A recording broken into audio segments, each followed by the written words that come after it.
Yes, Assalamualaikum to everyone. Very good morning to everyone Salam who is in the presence yang hadir pada hari ini. Okay, so today we are going to look into how to write uh, a good eh, karangan yang bagus, engaging narrative essay. Karangan penceritaan yang bagus. Yang engaging tu maksudnya yang menarik lah untuk dibaca. Maksudnya engage tu maksudnya melekat. Ya. Kalau orang baca tu melekat. Ya. So why I choose narrative essay above all? Because this is the easiest one for you to write. Ya. Boleh kalau nak buat karangan perbahasan, tapi itu akan ambil masa yang lebih. Dia memerlukan kita mendalami fakta dan juga sebagainya lah. Ya. Tapi kalau narrative essay ni, cerita dia tu kamu dah boleh reka lah. Ya.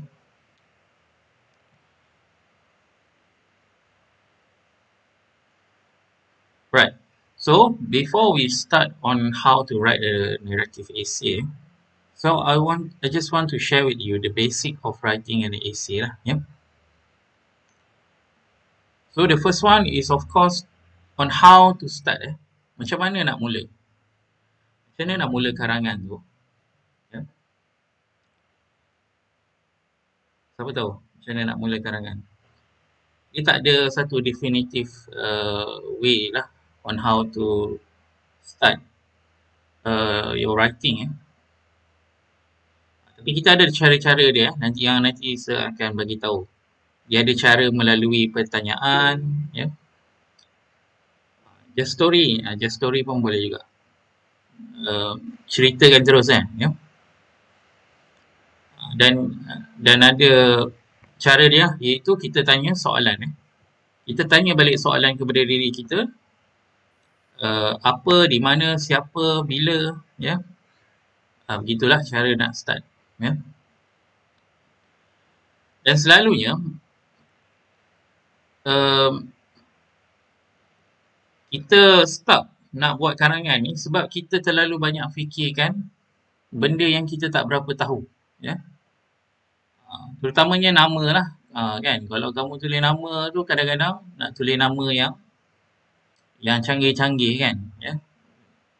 Sedangkan dia cuma satu karakter, jadi pilih nama yang kamu biasa lah. Contohnya nama kawan sebelah kamu ke, ya, kawan kelas kamu, ya. Jadi bila kamu dah fikirkan nama dia, kamu dah tahu karakter dia macam mana kan. Jadi bila macam tu dia memudahkan untuk kamu buat cerita tu lah, ya. Bila kamu reka nama yang sebenarnya tak wujud, kamu perlu reka sekali dia punya perwatakan lah. So dah jadi dua kerja kan, sedangkan kamu ada masa yang terhad untuk tulis karangan. Jadi kalau boleh gunakan je karakter-karakter yang ada berdekatan dengan kamu lah, yang kamu dah biasa. Contohnya macam Ridwan kat sini kan. Ridwan ada Ridwan. Ya, saya. Ridwan. Ridwan ni karakter dia macam mana? Karakter dia suka senyum kan. Bongkak. Cepat mental. Ya. Ni. Tak boleh cakap apa kawan. Kawan-kawan yang cakap tu. Saya tak cakap apa-apa. Dia marah. Ya. Okey, tu contoh pandangan kawan-kawan terhadap Ridwan. Jadi Ridwan ni kamu dah tahu nama dia. Kamu dah tahu dia punya karakter. Jadi kamu nak buat kat dalam cerita nanti senang. Okay. So narrative essay ni dia adalah basic pada drama yang kamu tengok. Jadi kalau kamu tengok drama tu, pelakon dia kayu kan. Maksudnya tak ada penghayatan tu. Sebab karakter dia tu tidak dibina dengan betul. Macam tu juga dengan karangan. Kalau kamu guna karakter yang kamu sendiri tak berapa kenal Contohnya kamu letak nama orang Korea ke kan. Kamu kenal ke orang Korea, dia punya budaya, adab dia macam mana kan. So jadi kita akan start dekat situ lah. Jadi cerita kita tu tak menarik ya. Okey. So untuk karangan ni ada pelajar yang stuck. Kenapa kamu langsung tak buat? Pertama sekali kamu mungkin tak faham soalan dia. Yang kedua kamu faham soalan tu tapi kamu tak tahu macam mana nak jawab. Untuk yang pertama ni yang kamu tak faham langsung soalan tu nanti kita akan buat uh, program yang lain lah. Tapi kalau kamu faham tapi kamu tak tahu macam mana nak jawab, kita boleh tolong lah dalam sesi kali ni ya. Okay.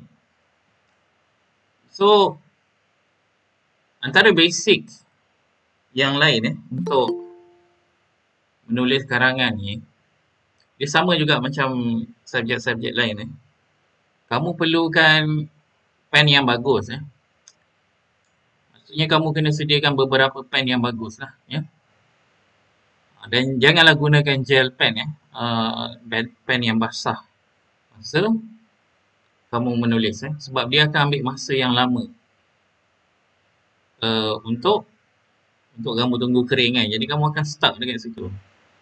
Jadi gunakan dawat yang agak kering tapi dia lancar lah pergerakannya. Dia tak ada jenama-jenama yang tertentu lah ya. Kamu kena try sendiri. Ya. Sementara dalam kelas tu kan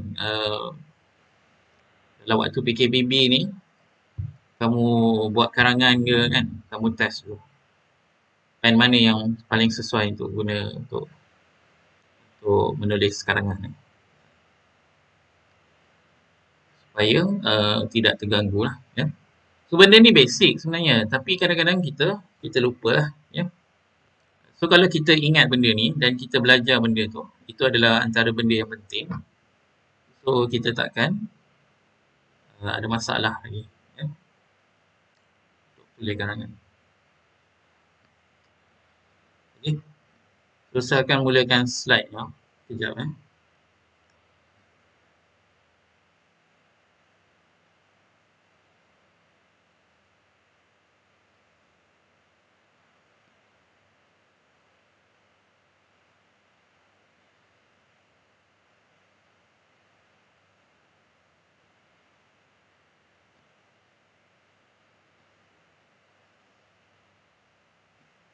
Okay, nampak tak slide dekat depan ni? Boleh sesiapa respon tak?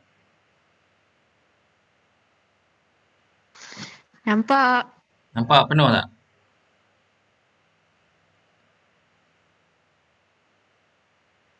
Hello? Hello?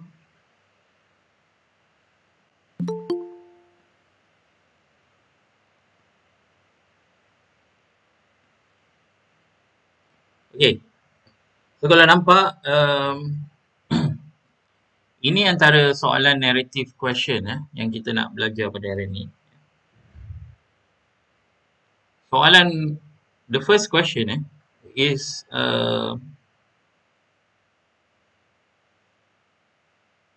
write a story about fishermen beginning with the wind blew strongly out at sea.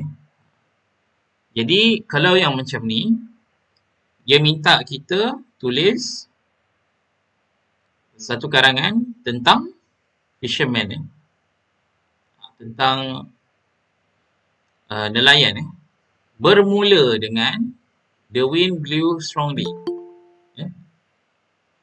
angin bertiup kencang out at the sea. Alright. So tu untuk soalan pertama. Yang pertama ni dia mula dengan beginning with maksudnya awal-awal tu dah kena letak perkataan tu beginning with. Ini adalah keyword dia beginning with, ending with ya. Kadang-kadang dia tak letak juga ending dengan beginning ni, ya. Tapi dia suruh ceritakan terus. Alright, so number 2, write a story about someone you know who took big risks, ya, and had a good result. Ya. Ceritakan tentang seseorang yang kamu kenal who took a big risk, yang mengambil risiko yang besar. Contohnya dia melabur, buat pelaburan besar ke kan, ya. Ataupun dia berhenti kerja dan dia mula berniaga ke, ya. Tapi dia ada result dia tu result yang bagus lah. Maksudnya dia berjaya lah dalam apa yang dia buat. Jadi sama juga, begin your story. Maksudnya awal-awal tu dah kena ada perkataan ni. Itu maksud dia, begin your story. Everybody said that the plan would never work. It was too risky. Semua orang kata plan itu tidak akan berjaya lah. It was too risky. Ia terlalu berisiko. Right. So number 3, write about your experience helping Puan Ramlah. Tuliskan tentang pengalaman anda membantu Puan Ramlah. Okay. An elderly lady who lives alone. Puan Ramlah seorang perempuan yang tua yang tinggal berseorangan. Okey, jadi untuk karangan macam ni, kamu dah tak boleh ubah nama dia. Puan Ramlah tukar kepada Puan Sadiah ke. So, kena stick dengan question tu. Kalau tak, kamu akan hilang makamnya. Okey. Yang ni lain sikit sebab kamu end your story.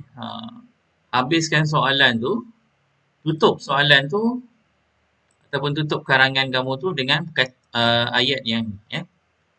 I learn a lot about myself helping Puan Ramlah.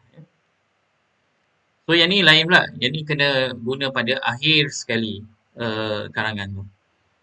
Jadi kamu kena modify cerita kamu tu supaya akhirnya boleh masukkan kataan ni.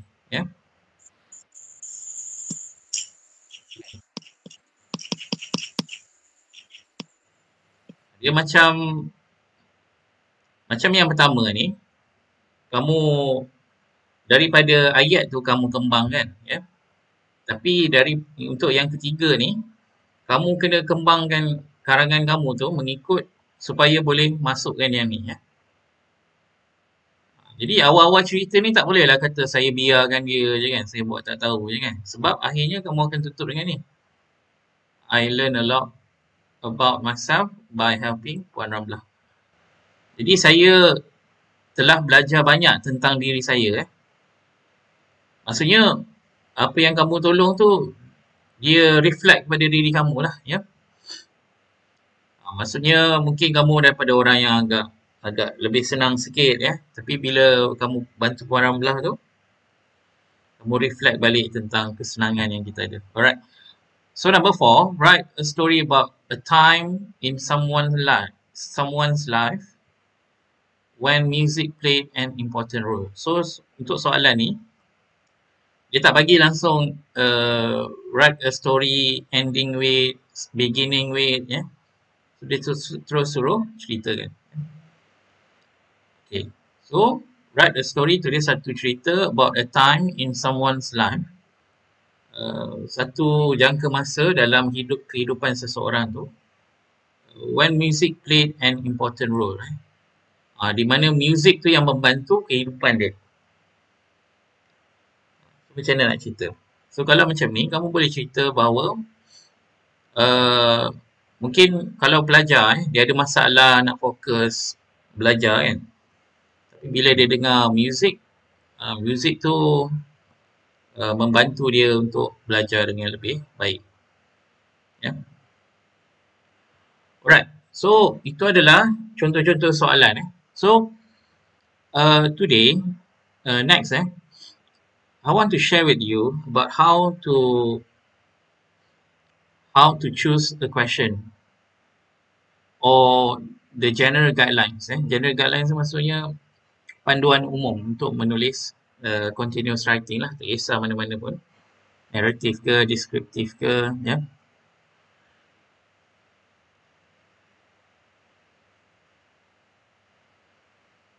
Right.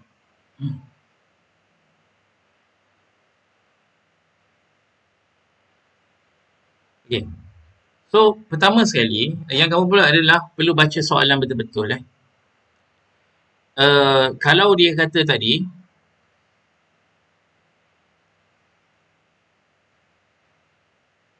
out at sea kan, kamu tulis dekat rumah pula. Jadi, silap lah kat situ.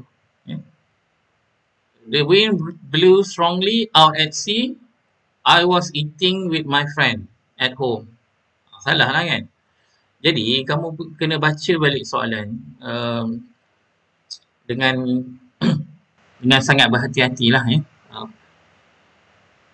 Sebab biasanya memang macam tu, bila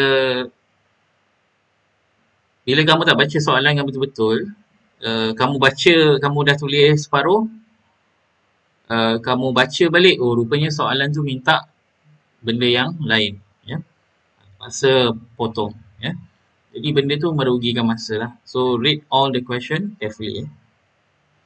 Alright, number 2, choose the topic you are familiar with. Pilih tajuk yang paling dekat dengan kamu lah. Ya. Contohnya, kalau kita nak bandingkan benda ni dengan kehidupan kita kan.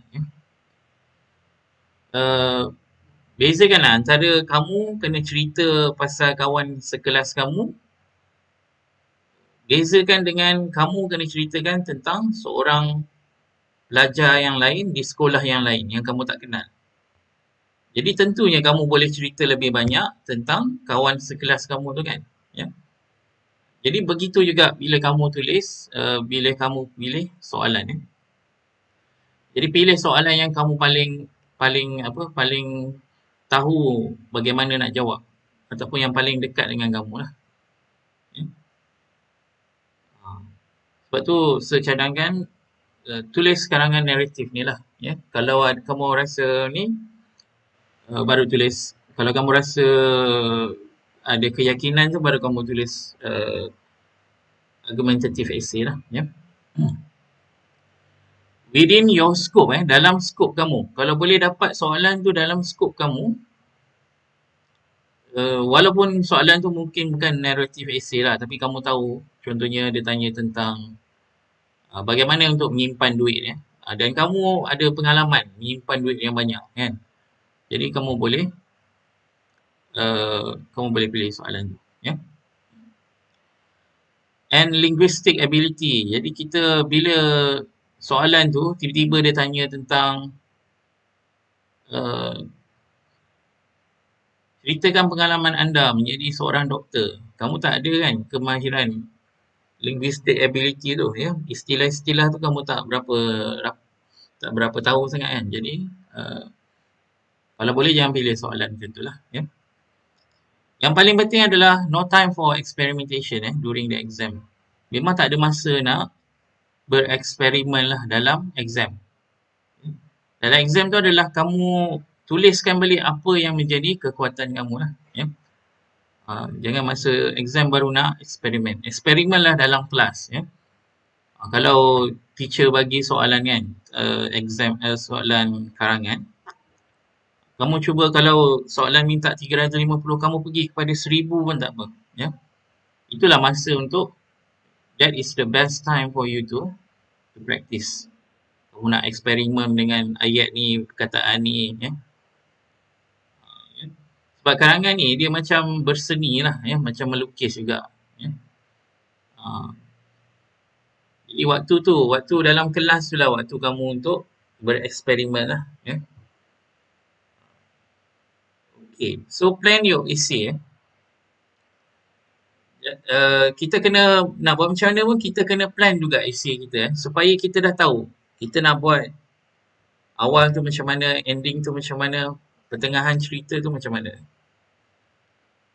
Okay, teknik outlining, brainstorming ni untuk argumentative essay lah ya. So kita takkan masuk ke situ. Okay, write in paragraph of not less than 350 words. Dalam SPM, 350 ni memang dia kata paling kurang 350 ni. Okay. Tapi sebenarnya dengan 350 tu kamu tak akan dapat markah yang baik lagi. Ya. So kalau kamu boleh push 500, 600 tu pergilah. Ya. Okay, number 5, edit, revise and proofread. Ya. Lepas dah siap, kena edit balik. Tengok mana perkataan yang kamu pergi balik, go through balik soalan-soalan karangan kamu tu daripada perenggan ke perenggan, tengok balik. Ya. Kalau ada kesilapan, salah eja ke, ya. Inilah yang kena tengok vocab dia betul ke tak? Ya. Strong action verbs ya. Maksudnya kick, I punch him in the face. Macam tu. Maksudnya itu verb yang strong, ya kan? Okey. Lepas tu kena masukkan adjektif lah. Adjektif contohnya macam mana adjektif?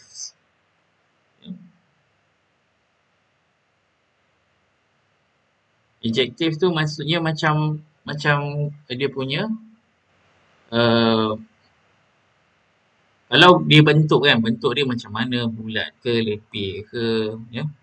Kalau rasa dia macam mana, sedap ke, tawar ke, ya. Sebab biasa kita tulis the food is not delicious, kan. Cuba ubah, tukar kepada the food is a bit savory, but it is still but it is still sweet. Macam itulah contohnya. Jadi kita kena masukkan adjektif, adverbs. Adverbs ni adalah bagaimana perbuatan tu dibuat. Contohnya I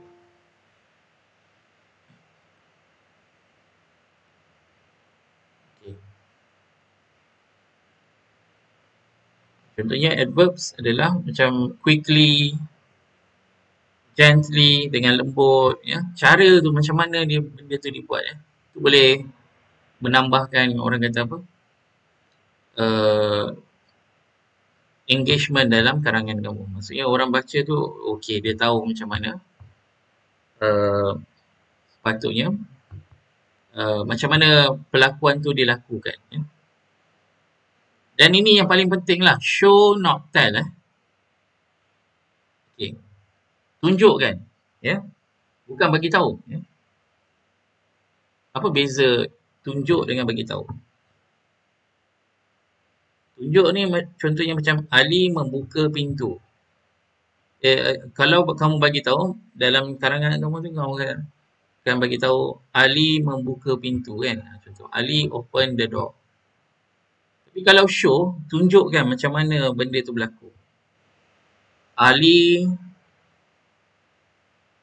got up from his bed and he is heading to the door. Macam tu, tunjuk, ya. Jadi baru dia jadi cerita. Kalau tak kamu beritahu Ali buka pintu, Ali pergi dapur, Ali makan, Ali buka peti ais, Ali makan aiskrim, kan. Jadi itu tak jadi karangan yang best lah nak baca, kan. Okey. So kenapa benda-benda ni penting? Sebab dalam naratif essay, benda ni yang paling akan dilihat. Kalau kamu tulis karangan yang berbentuk perbahasan, ada point tu semua, kan.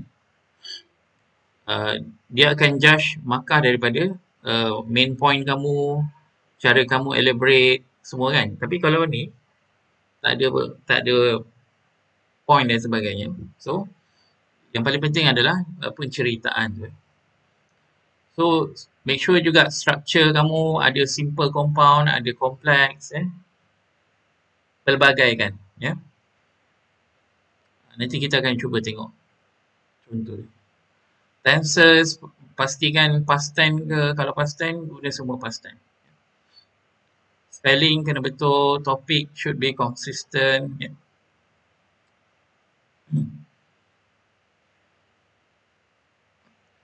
Okey.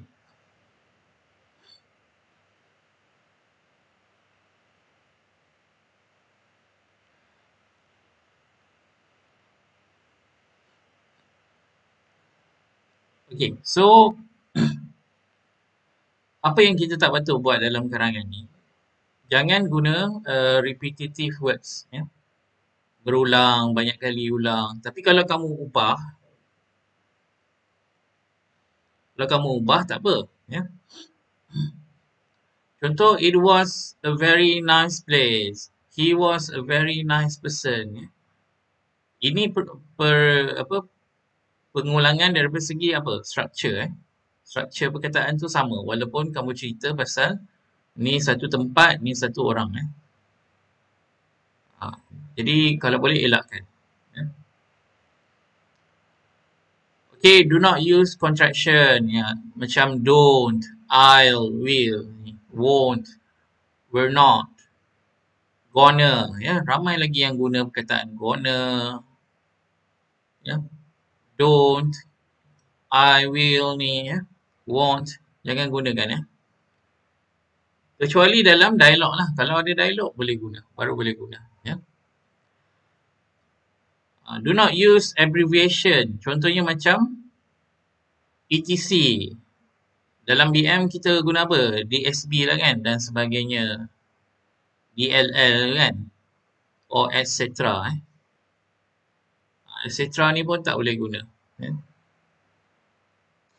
Gunakan macam and others. Ya. I like to eat pizza, nasi lemak and some other traditional Malay dishes. Macam tu. Tu. Tambah.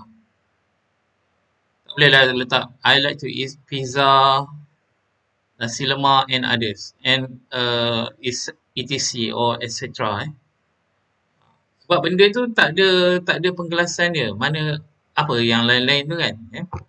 Saya suka makan pizza, nasi lemak dan lain-lain. Lain-lain tu apa? Ya. So tak jelas. Do not use colloquial slang or expression. Contohnya apa yang selalu kita guna? Hey, do you wanna, gotcha, what's up, wanna be, ni semua colloquial ataupun slang-slang lah, yang kita tak patut guna dalam karangan. Gonna ni selalu jumpa dalam karangan. So, jangan gunalah. Kalau wanna ni dia daripada perkataan apa? I want to, want to. Gotcha, got to. What's up, what is up, kan? Gonna, going to. Wanna be, want to be. So, jangan gunakan perkataan slang ni, tapi gunakanlah phrases yang sebenar. Okay, do not use the dialogue through your AC. Jangan gunakan dialog. Asyik guna dialog je sepanjang karangan. Kemudian jangan guna perkataan yang tak formal. Macam ni lah. Gonna, what's up. Yang ketujuh, jangan gunakan introduction yang terlalu panjang sangat. Tapi untuk narrative tak adalah introduction kan. Dia terus cerita. Ni untuk karangan ni betul. Do not use Malay word. Tapi kalau nak guna Malay word, kena buat yang bracket tu. Hyphen tu. Okay, avoid grammar errors. Avoid starting sentence with and or but.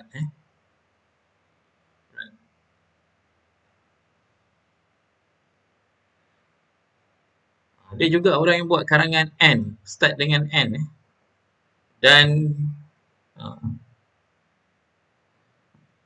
memang ada apa? Ada lirik lagu yang mula dengan and kan. Dan tiada kan. Tapi kita tak boleh gunalah dalam karangan. Okay, kemudian jangan biarkan sentence hanging. Saya suka makan. Lepas tu berhenti. Ya. Jadi banyak persoalan lain. Makan apa? Makan hati ke? Makan nasi ke? Ya. Kena ada subjek dengan verb. Alright. Okay. So, how to... Macam mana nak tambah lagi? Kamu boleh masukkan juga idioms. Idioms contohnya macam blessing in disguise. Ya. Ini contoh ya. Something good that was not recognized at first. Ya. Kita sebut sebagai macam hikmah. Ada hikmah di sebalik sesuatu ujian je lah. Ya. Ataupun kita boleh gunakan simile. Ya. A figure of speech that is in which one thing is compared with another thing to make the description more clear. Contohnya yang biasa kita guna like. Ya. Filled with rage, the bully charged towards me like a bull. Ya. Dia menyerang saya seperti. Ini yang kita nak gunakan perlambangan ni. Seperti seekor bull. Bull ni apa? Kerbau Lembu jantan Okay. So, boleh juga masukkan proverbs. Ya. Proverbs ni adalah a phrase or wise saying that offer advice on how to live your life. Proverbs ni macam kata-kata hikmah lah. Ya. Kata-kata hikmah ni biasanya daripada kita boleh dapat daripada buku dan juga sebagainya. Ya. Contohnya apa? There was no place like home. Itu semua kamu boleh masukkan. Ya. Yang kemudiannya adalah show not tell. Tunjukkan. Ya. Jadi dalam karangan tu, memang kena tunjukkan. Macam mana benda tu berlaku. Bukan kita bagi tahu. Ya. Okey. Nak bezakan macam mana?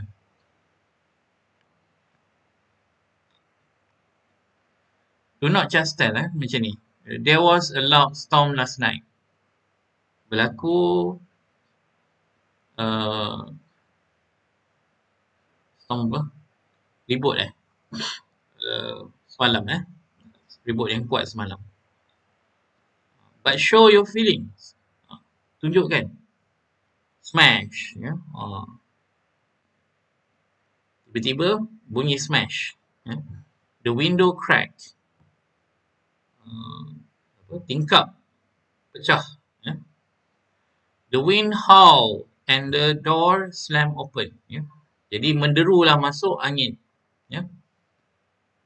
Melalui tingkap yang pecah tu. And the door slammed open. Ya. Dan pintu rumah pun terbuka dengan sendirinya.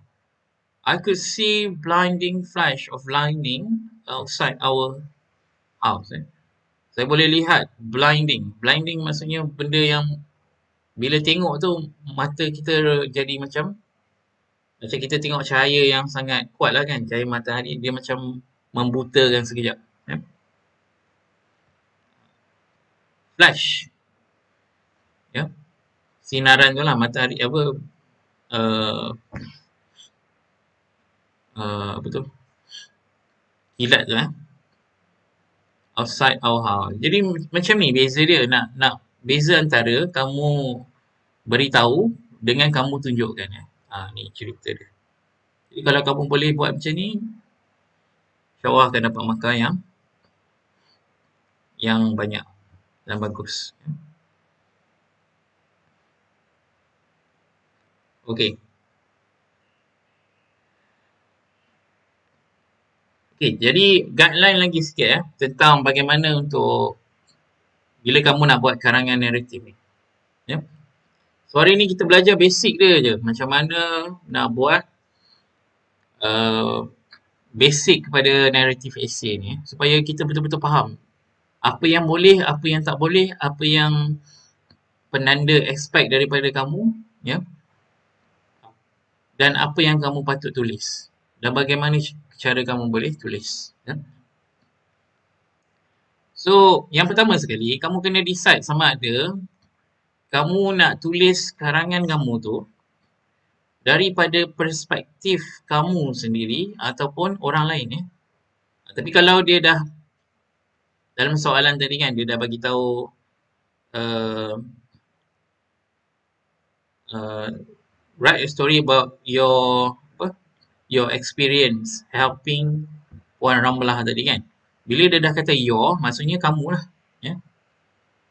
Tapi kalau soalan tu dia langsung tak bagi tahu you ke kamu ataupun orang lain, kamu boleh pilih kan. Ya. Jadi kamu kena tentukan kamu nak cerita daripada perspektif kamu ataupun orang lain. Ya.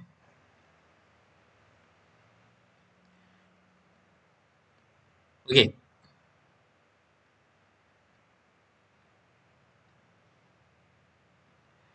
Jadi kalau kamu nak tulis daripada perspektif kamu, kamu kena gunakan perkataan yang biasa digunakan lah, iaitu I. I.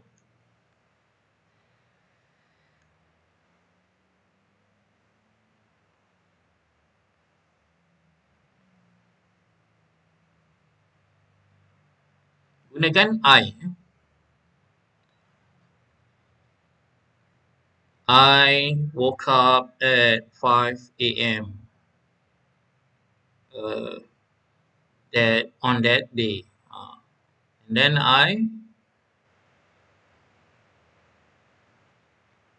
the bell was ringing. I could not sleep anymore. Macam tu contoh. Ya. Tapi kalau kamu nak tulis daripada perspektif orang lain atau orang lain lah yang kamu nak ceritakan tu. Kamu nak cerita tentang dia kan. Sebab tu saya kata tadi, pilih nama dan karakter yang dah kamu kenal dalam kelas ke, kat rumah kamu ke, adik-beradik kamu ke. Ya. Supaya kamu dah tahu dah dia ni macam mana kan. Ya. Tu senang. Bila kamu nak guna someone else perspective ni, cerita tentang orang lain lah kan. Kamu kena guna he, she, it. Ya. Dan kamu kena konsisten lah dengan choice of pronoun tu. Kalau he, lelaki lah. Jadi dia cerita tu daripada awal sampai akhir kena dia lah. He.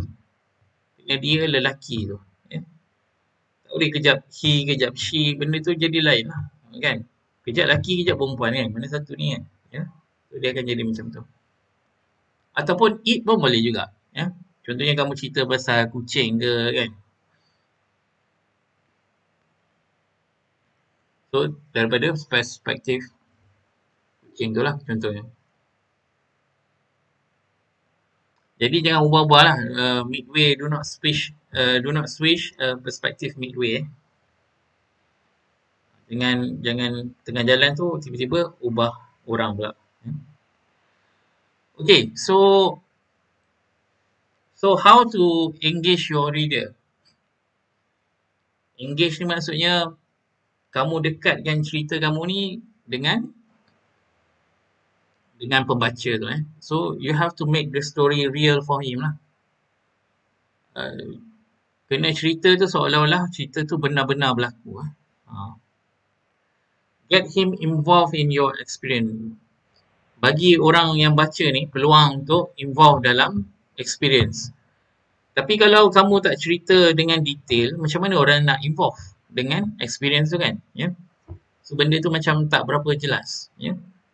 So kamu kena cerita dengan begitu jelas. Ya.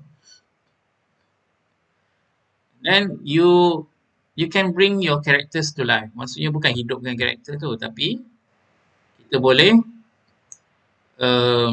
karakter tu biarlah nampak ada karakter dia. Macam saya kata tadi lah, make them real. Maksudnya guna karakter orang yang kamu dah kenal sebelum ni. Ya. Biasanya kalau orang yang dah kenal ni, dia ada perangai-perangai dia sendiri kan. Masukkan perangai-perangai tu. Ya. So, barulah dia jadi cerita. Kalau tak, dia jadi macam itulah. Macam kayu je kan. Macam drama yang kita tengok je lah kan. Drama. Kan ada watak-watak yang macam kayu. Macam tu je kan. Tu maksudnya dia watak-watak yang baru lah. Yang tak biasa kan. Ya. Jadi masukkan watak-watak yang kamu dah kenal sebelum ni. Contohnya kawan-kawan kelas ke. adik-beradik ke kan. Jadi barulah kita boleh relate dengan perasaan orang tu. So next, it is always more interesting to read about flawed character. Flawed character ni maksudnya karakter yang ada apa? Ciri-ciri yang tak berapa sempurna lah kan. Barulah best cerita dia. Ini cerita saya jumpa lelaki yang handsome, kaya, tu semua sempurna je kan. Ya. Jadi dia cerita tu jadi cerita macam novel dekat kedai buku tu lah kan. Ya. Jadi dia macam tak menarik sebab dia terlalu sempurna lah. Ya. So masukkan novel-novel masukkan cerita sisi-sisi yang ada mungkin dia tak berapa sempurna tapi itu akan buat cerita tu lebih menarik lah. Ya. Okay, gunakan plot yang simple dan lebih baik kamu gunakan chronological order lah. Maksudnya kamu cerita kalau hari ini hari Selasa, esok kamu cerita next tu Rabu, Khamis, Jumaat. Jangan cerita Isnin, Selasa, tiba-tiba pergi kepada Ahad pula. Ya. Patah balik ke Ahad. Lepas tu masuk pula hari Khamis. Ya. Kalau movie boleh lah buat macam tu. Tapi bila dalam karangan, agak sukar. Sebab bila kamu skip benda tu, Selasa kamu cerita pasal hari Selasa, pasal hari Rabu, hari Khamis. Ya. Tiba-tiba kamu patah balik ke hari Ahad, minggu lepas. Ya. Bila kamu bawa pembaca daripada Rabu ke hari Ahad tu, kamu kena tarik dia balik tau ke hari yang tu juga. Tu yang biasanya kamu lupa buat. Jadi orang tu akan start, ni cerita ni tentang hari bila ni kan. Ya? Jadi tu masalah dia. So yang paling selamat adalah kamu cerita ikut kronologi lah. Hari Isnin apa yang berlaku. Hari Selasa apa yang berlaku. Khamis, Rabu apa yang berlaku. Itu lebih baik lah, lebih selamat. Ya? Okay, use verb and adjective to enable your reader to visualize things in his mind's eyes. Gunakan verb yang bagus dan juga adjektif. Ya. Kata yang menerangkan tentang sesuatu benda tu. Ya. Contohnya, dia membeli sebuah kereta yang berwarna biru. Kalau kamu beritahu dia membeli kereta je, kita tak boleh nak visualize kereta apa kan. Contoh kamu beritahu dia membeli sebuah Myvi yang berwarna hitam. Jadi kita dah boleh nampak kereta tu adalah kereta Myvi lah. Kamu dah terus nampak dalam minda kamu. Tapi kalau kamu cerita dia membeli kereta, dalam fikiran kamu ni belum ada lagi, tak muncul lagi image kereta tu kan. Jadi yang terbaik adalah kamu kena nyatakan kereta tu kereta apa. Tapi tak perlulah nak bagi tahu enjin dia 1.3 ya. Dia ada 5 airbag. Tak perlulah sampai macam tu kan. Maksudnya cerita sekadar benda tu kita boleh tahu ya. Okay. You may use dialogue but use it sparingly and effectively. Kalau boleh nak guna dialog ni gunalah tapi tak perlu banyak sangat ya. Remember you are writing a narrative, not a script ya. Kadang-kadang ada juga yang terlalu banyak sangat guna dialog je kan ya. Kita kena ingat bahawa kita sedang menulis karangan berbentuk narrative bukan skrip. So kita juga kena avoid informal language, avoid cliche. Kita kena guna plot dan karakter, setting, climax, ending tu semua kena betul lah. Ni antara plot curve dia. Okay, exposition first kali kita ada exposition, pengenalan, lepas tu ada conflict sikit ya. bergaduh ke apa ke ya. Kemudian makin benda tu makin makin memuncak ya. Kemudian berlakulah climax. Mungkin ada orang tu apa? Ada yang mati ke kan. Lepas tu berlakulah falling action ya. Benda tu semakin makin baik ke ataupun dah selesai ke. Lepas tu barulah resolution. Bagaimana cerita tu berakhir. Okay, so ni adalah phrases-phrases yang kamu boleh guna dalam karangan. Nanti saya share dalam dalam grup ya. Bila happy kan boring kalau orang kata saya gembira ya. Dia gembira ya. Macam bosan lah kan. So kita gunakan perkataan lain. He was as happy as lark. Ya. Nombor dua, he was flush. Flush Flush ni maksudnya air turun with delight ya, dengan kegembiraan. Dihujani kegembiraan lah lebih kurang. He was in seventh heaven. Langit ketujuh ya. Bila dia dapat top marks in English. Langit ketujuh maksudnya terlalu gembira lah ya. He fell on top of the world. Dia bagaikan berada di atas puncak. Maksudnya dia dalam keadaan puncak kegembiraan lah. Ni semua phrase yang kamu boleh guna untuk menunjukkan perkataan happy ni. Boleh tukar. His face lit up with the most radiant smile. Lit up ni maksudnya lit. Lit ni maksudnya bercahaya dengan the most radiant. Sinaran ataupun pancaran senyuman yang sangat jelas lah terpancar. Lily was ecstatic.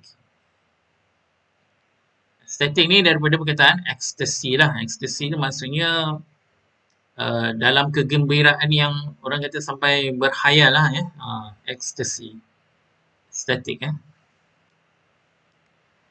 He finally stopped her joyful cheeks ya. Dia punya gelak tu yang terlalu gembira. Grinning from ear to ear and clearly on cloud 9. Cloud 9 ni pun sama macam seven heaven cloud 9.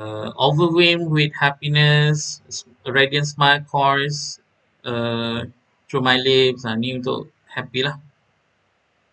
Sad pun ada juga. Kamu boleh tukar gunakan perkataan ni. Depths of misery, a lump in his throat and blinking away tears. Ya. Embarrassed ni malu kan. He did not where to put himself. Dia tak tahu macam mana nak letak muka dia. Macam tu lah. Ya. Burning with humiliation. Dia terbakar dengan penghinaan. Awkward silence. Kesunyian. Dia diam dengan keadaan yang pelik lah. Macam tu. He was abashed. Abashed ni malu lah. Ya. Tu antara excitement pun ada. Yang ni pelik sikit. Hardship. Kesukaran, kesusahan. Ya. Fear, ketakutan. Ya. Fear envelope me. Ya. Envelope ni kita tahu sampul kan. Sampul surat tu. Pun boleh guna. Fear envelope me. Ya. Ketakutan telah menyelubungi saya. So ni adalah contoh karangan yang okey lah. And your essay with and that is the saddest moment in my life. Macam saya cakap tadi, awal tu kamu mulakan dengan cerita yang orang kata apa? Yang open lah. Ceritalah tentang semua orang. Everyone would have gone through sad moments in their life. Kita tengok contoh yang kat sini. RCBD bump kita tengok kat sini macam mana nak buat karangan kat kita.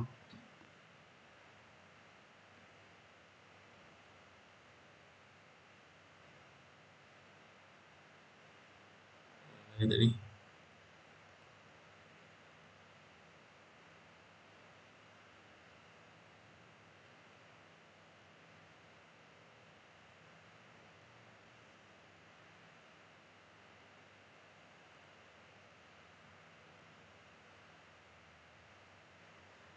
Okay. So RCBD bump ni ialah A tu adalah apa kan?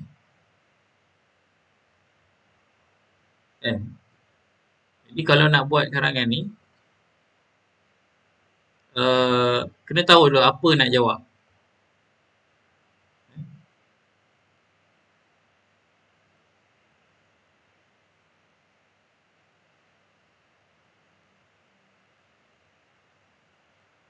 Okey.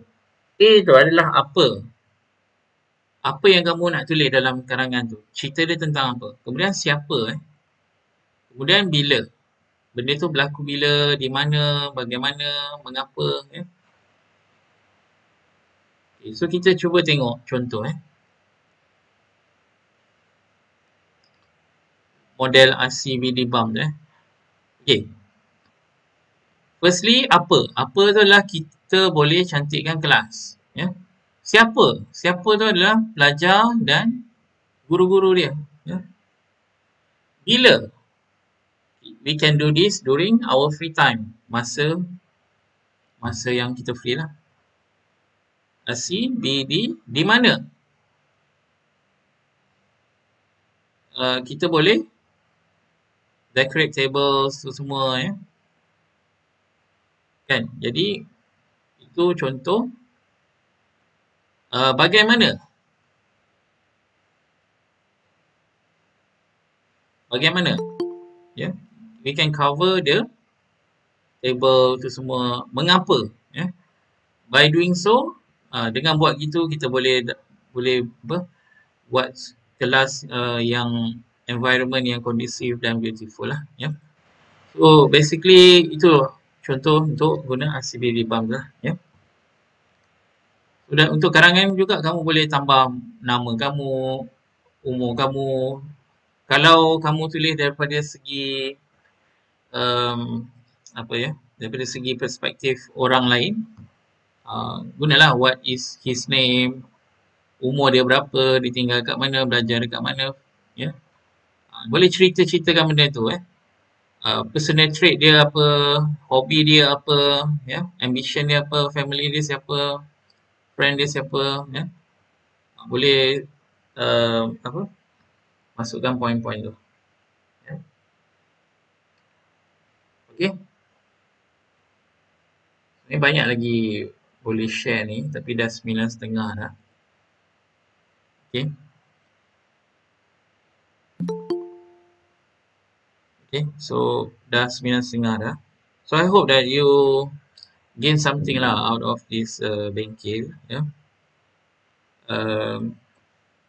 Today we are just sharing with you. Yeah. So, share je lah apa yang boleh kamu buat untuk buat karangan yang lebih baik lah. Yeah.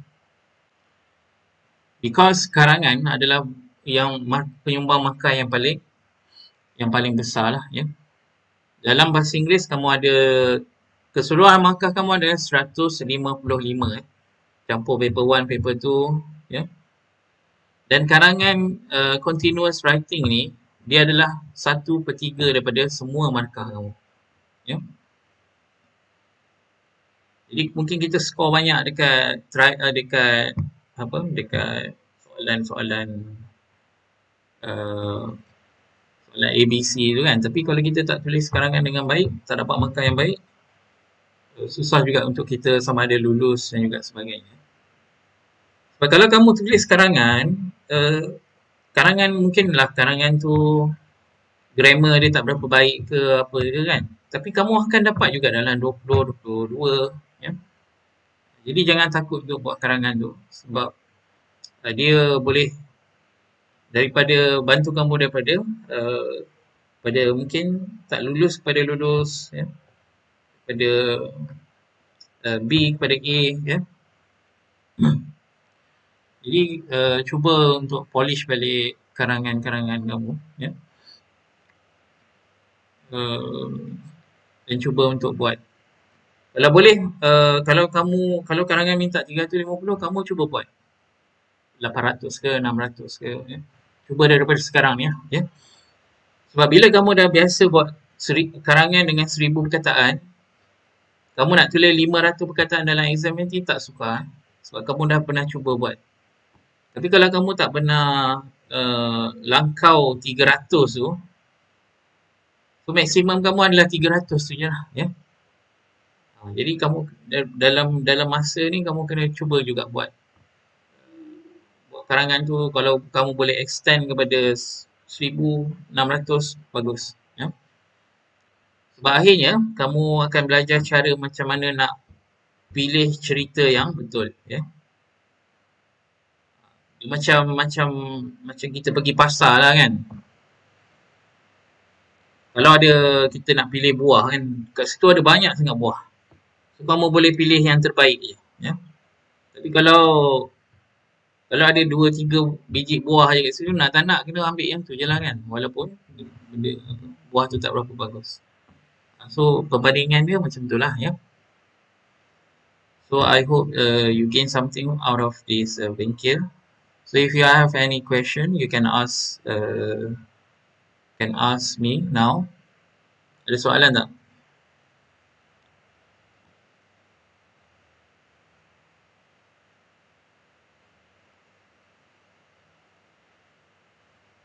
Okay, ada soalan tak?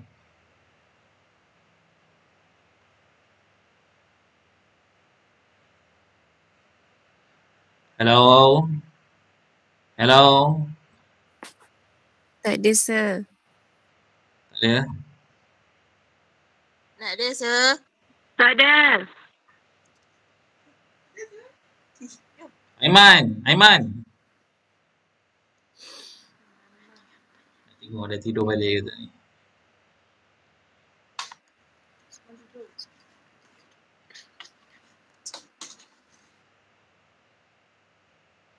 Okay?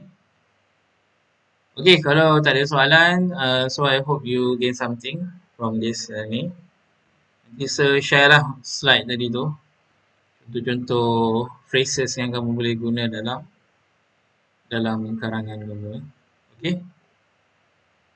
So, that's all for this session. I'm sorry because it's quite a short session lah because kita online kan, banyak pakai data. So, kalau boleh nanti kita buat next session ke. Yeah. Mungkin dah slow, sir. Itulah, lain tengah slow sekarang ni. Tengah hujan kan. Okay.